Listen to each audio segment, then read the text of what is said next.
ಮಾನವೀಯ ಸ್ನೇಹಿತರ ಒಕ್ಕೂಟ ಕೊಡಗು ಜಿಲ್ಲಾ ವಾರ್ತೆ ಓದುತ್ತಿರುವವರು ಅಗ್ನಿ ಚನ್ನನಾಯಕ ಪೊನ್ನಂಪೇಟೆ. ಮುಖ್ಯಮಂತ್ರಿ ಸಿದ್ದರಾಮಯ್ಯ ಅವರು ನಾಳೆ ಕೊಡಗು ಜಿಲ್ಲಾ ಪ್ರವಾಸ ಕಾರ್ಯಕ್ರಮ ಹಮ್ಮಿಕೊಂಡಿದ್ದಾರೆ. ಮಾನ್ಯ ಮುಖ್ಯಮಂತ್ರಿ ಅವರು ನಾಳೆ ಮಧ್ಯಾಹ್ನ 1:30ಕ್ಕೆ ಮಡಿಕೇರಿ ತಾಲೂಕಿನ ಭಾಗಮಂಡಲ ಕಾವೇರಿ ಹೈಸ್ಕೂಲ್ ಆವರಣದ ಹೆಲಿಪ್ಯಾಡ್ಗೆ ಆಗಮಿಸಲಿದ್ದಾರೆ. ನಂತರ ಮಧ್ಯಾಹ್ನ 2:15ಕ್ಕೆ ಭಗಂಡೇಶ್ವರ ದೇವಸ್ಥಾನಕ್ಕೆ ಭೇಟಿ ನೀಡಲಿದ್ದಾರೆ. ಮಧ್ಯಾಹ್ನ 2:30ಕ್ಕೆ ಕಾವೇರಿ ಉಗಮಸ್ಥಾನ ಶ್ರೀ ಕ್ಷೇತ್ರ ತಲಕಾವೇರಿಗೆ ಭೇಟಿ ನೀಡಲಿದ್ದಾರೆ. ಮಧ್ಯಾಹ್ನ 3 ಗಂಟೆಗೆ ಜಲಸಂಪನ್ಮೂಲ ಇಲಾಖೆ ಕಾವೇರಿ ನೀರಾವರಿ ನಿಗಮ ನಿಯಮಿತ ವತಿಯಿಂದ ಆಯೋಜಿಸಿರುವ ಕೊಡಗು ಜಿಲ್ಲೆಯ ಭಾಗಮಂಡಲದ ಹತ್ತಿರದ ಮಡಿಕೇರಿ ತಲಕಾವೇರಿ ಮತ್ತು ನಾಪೋಕ್ಲು ತಲಕಾವೇರಿ ರಸ್ತೆಗಳ ಛೇದಕದಲ್ಲಿ ಕಾವೇರಿ ನದಿಗೆ ಅಡ್ಡಲಾಗಿ ಮೇಲು ಸೇತುವೆ ನಿರ್ಮಾಣ ಕಾಮಗಾರಿಯ ಉದ್ಘಾಟನಾ ಸಮಾರಂಭದಲ್ಲಿ ಪಾಲ್ಗೊಳ್ಳಲಿದ್ದಾರೆ ಎಂದು ಮುಖ್ಯಮಂತ್ರಿಯವರ ವಿಶೇಷ ಕರ್ತವ್ಯಾಧಿಕಾರಿ ಹಾಗೂ ಪದನಿಮಿತ್ತ ಸರ್ಕಾರದ ಅಪರ ಕಾರ್ಯದರ್ಶಿ ಕೆ. ಚಿರಂಜೀವಿ ಅವರು ತಿಳಿಸಿದ್ದಾರೆ. ಜಿಲ್ಲಾಡಳಿತ, ನಗರಸಭೆ, ಕನ್ನಡ ಮತ್ತು ಸಂಸ್ಕೃತಿ ಇಲಾಖೆ ಹಾಗೂ ಸರ್ವೋದಯ ಸಮಿತಿ ವತಿಯಿಂದ ಹುತಾತ್ಮರ ದಿನಾಚರಣೆ ಜರುಗಿತು. ಮಡಿಕೇರಿಯ ಜಿಲ್ಲಾಡಳಿತ ಭವನದ ಜಿಲ್ಲಾ ಖಜಾನೆಯಲ್ಲಿರಿಸಿದ್ದ ಮಹಾತ್ಮ ಗಾಂಧೀಜಿಯವರ ಚಿತಾಭಸ್ಮವನ್ನು ಹೊರತೆಗೆದು ಪುಷ್ಪಮಾಲೆಗಳಿಂದ ಶೃಂಗರಿಸಿ ಗೌರವ ಸಮರ್ಪಿಸಲಾಯಿತು.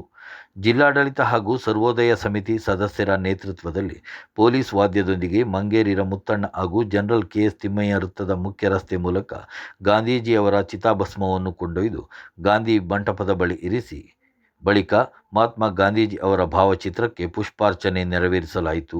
ಇದೇ ವೇಳೆ ಪೊಲೀಸ್ ಮೀಸಲು ಪಡೆಯ ಸಬ್ ಇನ್ಸ್ಪೆಕ್ಟರ್ ಹನುಮಂತ ಕೌಜಲಗಿ ಮತ್ತು ತಂಡದವರು 3 ಸುತ್ತುಗಳ ಕುಶಾಲತೋಪು ಹಾರಿಸುವ ಮೂಲಕ ರಾಷ್ಟ್ರಪಿತನಿಗೆ ಪೊಲೀಸ್ ಗೌರವಾರ್ಪಣೆ ಸಲ್ಲಿಸಿದರು. ನಂತರ ಮೌನಾಚರಣೆ ನಡೆಯಿತು. ವೆಂಕಟೇಶ್ ಅವರ ನೇತೃತ್ವದಲ್ಲಿ ಪೊಲೀಸ್ ತಂಡದವರ ರಾಷ್ಟ್ರಗೀತೆ ಗಮನ ಸೆಳೆಯಿತು. ನಂತರ ಸರ್ವಧರ್ಮ ಪ್ರಾರ್ಥನೆ ನಡೆಯಿತು. ಈ ಸಂದರ್ಭ ಮಾತನಾಡಿದ ಜಿಲ್ಲಾಧಿಕಾರಿ ವೆಂಕಟರಾಜ ಅವರು, ಮಹಾತ್ಮ ಗಾಂಧೀಜಿ ಅವರು ನನ್ನ ಜೀವನವೇ ನನ್ನ ಸಂದೇಶ ಎಂದು ಹೇಳಿದ್ದಾರೆ. ಆ ನಿಟ್ಟಿನಲ್ಲಿ ಪ್ರತಿಯೊಬ್ಬರ ಜೀವನವು ಗಾಂಧೀಜಿಯವರಂತೆ ಸಂದೇಶವಾಗಬೇಕು ಎಂದರು.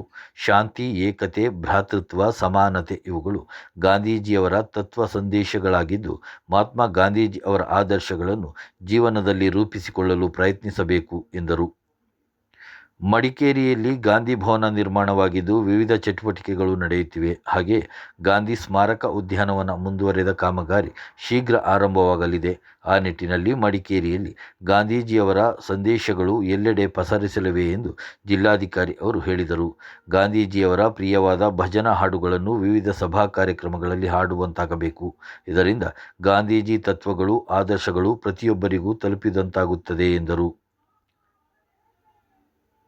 ಜಿಲ್ಲಾ ಪೊಲೀಸ್ ವರಿಷ್ಠಾಧಿಕಾರಿ ಕೆ. ರಾಮರಾಜನ್ ಅವರು ಮಾತನಾಡಿ, ಮಹಾತ್ಮ ಗಾಂಧೀಜಿಯವರ ಶಾಂತಿ ಸಂದೇಶವು ಸಾರ್ವಕಾಲಿಕವಾಗಿದೆ.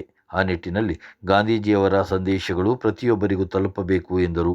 ಹೆಚ್ಚುವರಿ ಜಿಲ್ಲಾಧಿಕಾರಿ ಆರ್. ಐಶ್ವರ್ಯ ಅವರು ಮಾತನಾಡಿ, ಮಹಾತ್ಮ ಗಾಂಧೀಜಿಯವರು ಶತಮಾನದ ಮಹಾನ್ ವ್ಯಕ್ತಿ ಎಂದರೆ ತಪ್ಪಾಗಲಾರದು ಎಂದು ಬಣ್ಣಿಸಿದರು.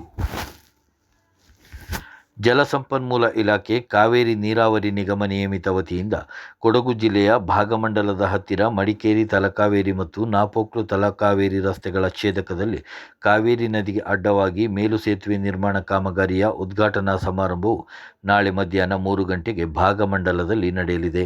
ಕಾರ್ಯಕ್ರಮದಲ್ಲಿ ಮುಖ್ಯಮಂತ್ರಿ ಸಿದ್ದರಾಮಯ್ಯ, ಉಪಮುಖ್ಯಮಂತ್ರಿ ಹಾಗೂ ಜಲಸಂಪನ್ಮೂಲ ಇಲಾಖೆ ಸಚಿವರಾದ ಡಿ.ಕೆ. ಶಿವಕುಮಾರ್ ಅವರು ಉದ್ಘಾಟನೆ ಮಾಡಲಿದ್ದು, ಕಾರ್ಯಕ್ರಮದಲ್ಲಿ ಸಣ್ಣ ನೀರಾವರಿ, ವಿಜ್ಞಾನ ಮತ್ತು ತಂತ್ರಜ್ಞಾನ ಹಾಗೂ ಕೊಡಗು ಜಿಲ್ಲಾ ಉಸ್ತುವಾರಿ ಸಚಿವರಾದ ಎನ್.ಎಸ್. ಬೋಸರಾಜು, ಮುಖ್ಯಮಂತ್ರಿ ಅವರ ಕಾನೂನು ಸಲಹೆಗಾರರು ಹಾಗೂ ವಿರಾಜಪೇಟೆ ವಿಧಾನಸಭಾ ಕ್ಷೇತ್ರದ ಶಾಸಕರಾದ ಎ.ಎಸ್. ಪೊನ್ನಣ್ಣ, ಇಂಧನ ಸಚಿವರಾದ ಕೆ.ಜೆ. ಜಾರ್ಜ್, ಬೃಹತ್ ಮತ್ತು ಮಧ್ಯಮ ಕೈಗಾರಿಕೆ ಮೂಲ ಸೌಲಭ್ಯ ಅಭಿವೃದ್ಧಿ ಸಚಿವರಾದ ಎಂ.ಬಿ. ಪಾಟೀಲ್, ಸಂಸದರಾದ ಯದುವೀರ್ ಕೃಷ್ಣದತ್ತ ಚಾಮರಾಜ ಒಡೆಯರ್, ಮಡಿಕೇರಿ ವಿಧಾನಸಭಾ ಕ್ಷೇತ್ರದ ಶಾಸಕರಾದ ಡಾ.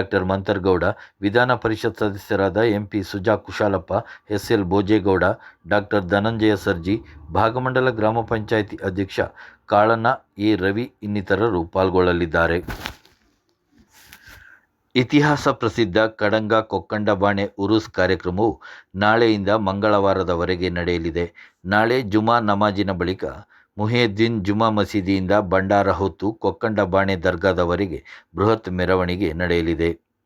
ಮೂರ್ನಾಡಿನಲ್ಲಿ ಹಲ್ಲೆಗೆ ಒಳಗಾಗಿ ಮಡಿಕೇರಿಯ ಜಿಲ್ಲಾಸ್ಪತ್ರೆಯಲ್ಲಿ ಚಿಕಿತ್ಸೆ ಪಡೆಯುತ್ತಿರುವ ಕಟ್ಟೆಮಾಡು ಶ್ರೀ ಮಹಾಮೃತ್ಯುಂಜಯ ದೇವಾಲಯದ ಪ್ರಧಾನ ಅರ್ಚಕ ವಿಘ್ನೇಶ್ ಭಟ್ ಅವರನ್ನು ಇಂದು ಮುಖ್ಯಮಂತ್ರಿಗಳ ಕಾನೂನು ಸಲಹೆಗಾರರು ಹಾಗೂ ವಿರಾಜಪೇಟೆ ಕ್ಷೇತ್ರದ ಶಾಸಕ ಎಸ್ ಪೊನ್ನಣ್ಣ ಭೇಟಿಯಾಗಿ ಸಾಂತ್ವನ ಹೇಳಿದರು. ಅರ್ಚಕರಿಗೆ ಧೈರ್ಯ ತುಂಬಿದ ಶಾಸಕರು ಕಾನೂನು ಕ್ರಮದ ಭರವಸೆ ನೀಡಿದರು. ಈ ಸಂದರ್ಭ ವಿಧಾನ ಪರಿಷತ್ ಮಾಜಿ ಸದಸ್ಯೆ ವೀಣಾ ಅಚ್ಚಯ್ಯ, ಕಾಂಗ್ರೆಸ್ ಪಕ್ಷದ ಪ್ರಮುಖರು ಹಾಗೂ ವೈದ್ಯಾಧಿಕಾರಿಗಳು ಹಾಜರಿದ್ದರು.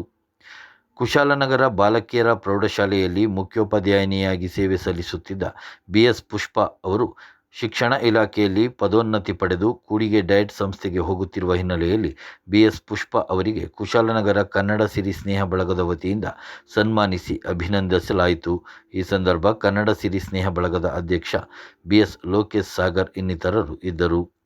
ಇತ್ತೀಚೆಗೆ ಬೆಂಗಳೂರಿನ ಮಾಸ್ಟರ್ಸ್ ಬಾಸ್ಕೆಟ್ಬಾಲ್ ಅಕಾಡೆಮಿ ವತಿಯಿಂದ ಬೆಂಗಳೂರಿನ ಕಂಠೀರವ ಕ್ರೀಡಾಂಗಣದಲ್ಲಿ ಆಯೋಜಿಸಲಾಗಿದ್ದ ಆಲ್ ಇಂಡಿಯಾ ಮಾಸ್ಟರ್ಸ್ ಬಾಸ್ಕೆಟ್ಬಾಲ್ ಟೂರ್ನಮೆಂಟ್ನಲ್ಲಿ ಕೊಡಗಿನ ಮಹಿಳಾ ತಂಡ 55 ವರ್ಷ ವಯೋಮಿತಿಯ ವಿಭಾಗದಲ್ಲಿ ಬೆಳ್ಳಿ ಪದಕ ಹಾಗೂ 50 ವರ್ಷ ವಯೋಮಿತಿಯ ವಿಭಾಗದಲ್ಲಿ ಕಂಚಿನ ಪದಕ ಪಡೆದುಕೊಳ್ಳುವ ಮೂಲಕ ಸಾಧನೆ ಮಾಡಿದ್ದಾರೆ.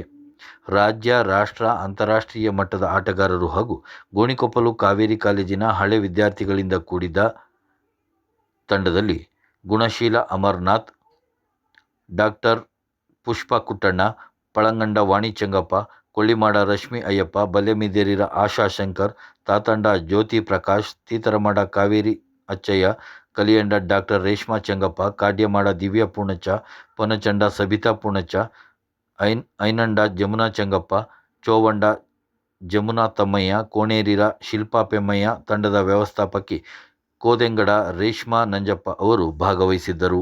ಇಲ್ಲಿಗೆ ಜಿಲ್ಲಾ ವಾರ್ತೆ ಮುಕ್ತಾಯವಾಯಿತು.